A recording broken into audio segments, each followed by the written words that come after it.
आरती आज बहुत उदास बैठी अपने भाई की शादी का वो पल याद कर रही थी जब इतने खुशी के मौके आरती का पति अरविंद शादी की रस्मों में पैसे मांग रहा था।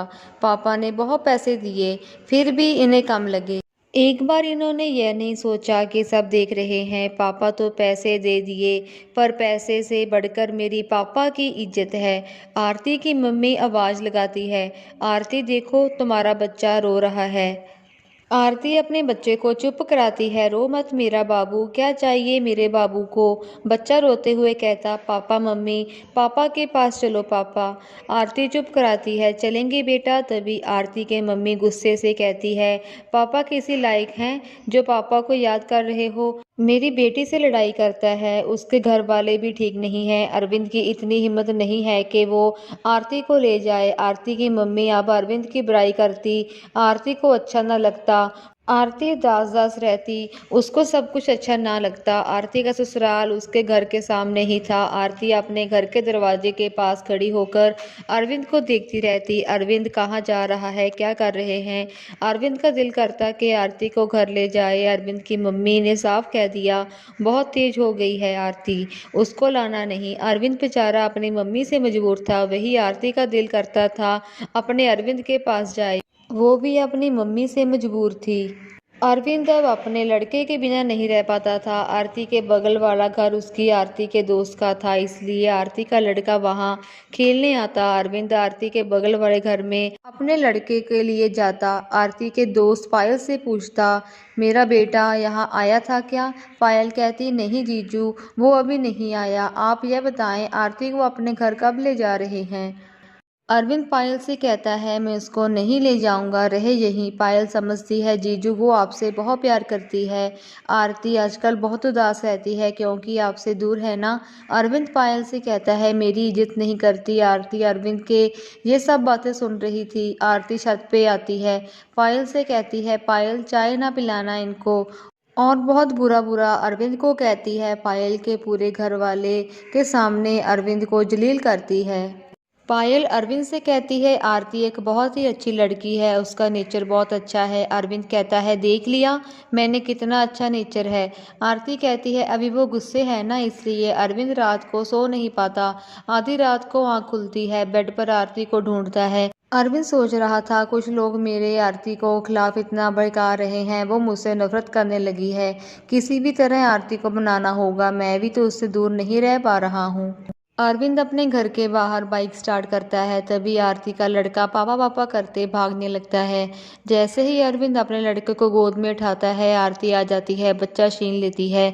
बाबू रोने लगता है, नहीं छोड़ो, पापा के पास जाने दो। अरविंद कहता, थोड़ी देर के लिए मेरे बच्चे को मेरे पास रहने दो। तरस गए हैं अपने बाबू के लिए। आरती कहती है, यह तुमको मेरे घर वाले से लड़ाई करने से पहले सोचना था। आरती को अरविंद से मिले, प्यार से बात किए पूरे 1 महीना हो गया। आरती अरविंद से बात करने के लिए तरस रही थी, वह यह खुद नहीं कहना चाहती थी। अरविंद भी अब आरती को बिना नहीं रह पा रहा था, आरती को मनाने की पूरी कोशिश कर रहा था। एक दिन अरविंद गौर करता है, पायल के घर में कोई नहीं है, सिर्फ पायल और उसकी मम्मी अकेले हैं।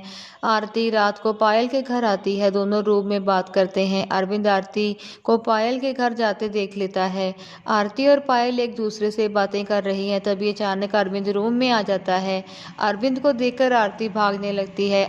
आरती को भागते देख अरविंद आरती का हाथ पकड़कर उसको बेड पर गिराता है। पायल से कहता है, तुम यहाँ से जाओ, बाहर का दरवाजा बंद कर लो। पायल बाहर का दरवाजा बंद कर देती है। अरविंद अपनी पत्नी आरती से कहता है, आरती मेरी बात तो सुन लो मेरी जान, ऐसे दूर रहोगी तो नफरत बढ़ती ही जाएगी। पायल कहती है, तुम मुझसे प्यार नहीं करते, छोड़ो मुझे जाने दो। अरविंद कहता है, पायल बात सुनो, बाबू हमारा रिश्ता कुछ लोग खराब कर रहे हैं।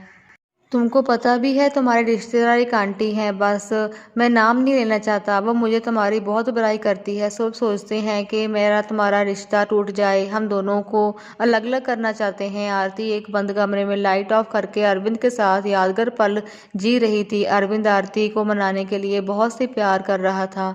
अरविंद और आरती एक कमरे में थे, इसलिए आरती के मायके में कुछ लोग बहुत जल रहे थे। एक छोटा सा बच्चा, आरती के भाई का लड़का, घर पे अरविंद की बुराई सुनता है। छोटा सा बच्चा अरविंद को दुश्मन समझने लगता है। छोटा सा बच्चा चिंटू गुस्से में पायल से कहता है, आप आरती बुआ को अरविंद के साथ कमरे में बंद कर दिए हैं। मैं जा रहा हूँ इनकी मम्मी से यह बात बताने, फिर वो दादा को बताएंगी, मतलब आरती के पापा, उसको बाद गोली चलेगी। तभी थोड़ी देर बाद आरती के घर चिल्लाने की आवाज आती है। पायल आरती के घर जाती है। आरती की मम्मी पायल पे गुस्सा करती है। पायल, तुमने दोनों को मिलवाया, अरविंद लड़ेगा सबके सामने, सुलह करेगा एक कमरे में। 3 घंटे हो गए अरविंद और आरती को कमरे में बंद हुए। दोनों एक दूसरे के प्यार में इतना मदहोश थे, दोनों को टाइम का पता नहीं चला। पायल दोनों से मजा लेती है। आरती, रूम का किराया बढ़ रहा है, जितना रहना है रहो, पर पैसे दे देना। पायल हंसते हुए ये बात कहती है। आरती अरविंद से कहती है, मेरा मन नहीं कर रहा तुम्हें छोड़ने का, वादा करो अब गुस्सा नहीं होगी, जल्दी ही घर आओगी। आरती कहती है, नहीं, अब आप बहुत प्यार से रहेंगे मेरे साथ, जल्दी मेरे मायके आकर मेरे मम्मी पापा से बात कर कर मुझे ले जाइए। अरविंद आरती को मनाने के उसके घर जाता है, पर कुछ ना कुछ होता ही है। आरती की मम्मी अरविंद से बहुत लड़ाई करती है, कहती है आरती से तुम्हारा तलाक करा देंगे। आरती की मम्मी आरती को बहुत अरविंद के खिलाफ भड़का देती है, जिससे आरती फिर अरविंद से लड़ाई करने लगती है।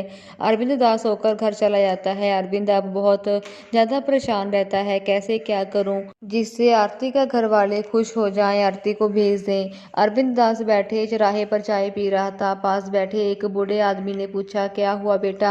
अरविंद बहुत उदास दिख रहे थे। क्या हुआ बताओ मुझे। अरविंद कहता है, क्या बताऊं चाचा, इतनी कोशिश कर ली, मेरी पत्नी घर नहीं आ रही है। मैं अब कोशिश कर लिया है, कुछ समझ नहीं आ रहा क्या करें। चाचा कहते हैं, बेटा मैं तुमको तुम्हारी पत्नी को बनाने का तरीका बताता हूँ, उसे तुम्हारे ससुराल वाले खुद अपनी बेटी को घर भेज देंगे। चाचा कहते हैं, तुम रात को अपनी पत्नी के घर कूद जाओ, तुम्हें आधी रात चोरों की तरह देखकर पत्नी भी मान जाएगी, ससुराल वाली भी। रात का टाइम था, लाइट चली गई। करीब 2 बजे आधी रात को अरविंद आरती की छत पर ले जाकर छलांग लगा दी। गांव में दूर बैठे छत पे किसी ने अरविंद को आरती के घर कूदते देख लिया। उसको लगा चोर आया है। अरविंद आरती के पास जाता है। आरती अरविंद को देखकर बहुत घबरा जाती है, कहती है, क्या कर रहे हो, कोई देख लेगा, क्या समझेगा। अरविंद आरती से रोते हुए कहता है, मेरी एक बात सुन लो, आरती के कमरे में सब रहते हैं, इसलिए आरती अरविंद के साथ छत पे चली जाती है। दूर बैठा आरती के भाई का दोस्त आरती के घर 4 लड़के लेकर आता है, कहता है, घर में मैंने किसी को कूदते देखा है, आपके घर में चोर आया है, आप लोग सो रहे हैं। सब हल्ला मचा देते हैं। धीरे धीरे पूरा गांव इकट्ठा हो जाता है। छत पर वे टार्च जलाकर देखते हैं। आरती और अरविंद एक दूसरे साथ हाथ पकड़े खड़े थे। सभी लोग दोनों का प्यार देखकर हंसने लगते हैं। सब कहते हैं, ऐसा है, आरती और अरविंद के घर भेज दो, नहीं तो इसके बहाने सच में कोई चोर ना आ जाए। आरती के मम्मी पापा अरविंद से यह हरकत देखकर हंसते हैं, कहते हैं, ले जाओ, आधी रात में चोरों की तरह कूद कर डरा दिया, अपने घर दोनों खुश रहो। दामाद जी, मेरी बेटी को परेशान ना करिएगा, नहीं तो इस बार सच में चोरी के इल्जाम में FIR करा देंगे। आरती के पापा यह बात कहकर सब हंसने लगते हैं। आधी रात में ही आरती और अरविंद खुशी खुशी अपने घर चले जाते हैं। दोस्तों, आपको कहानी कैसी लगी कमेंट बॉक्स में लिखकर जरूर बताना, और अपडेट्स के लिए चैनल को सब्सक्राइब करना मत भूलना। धन्यवाद।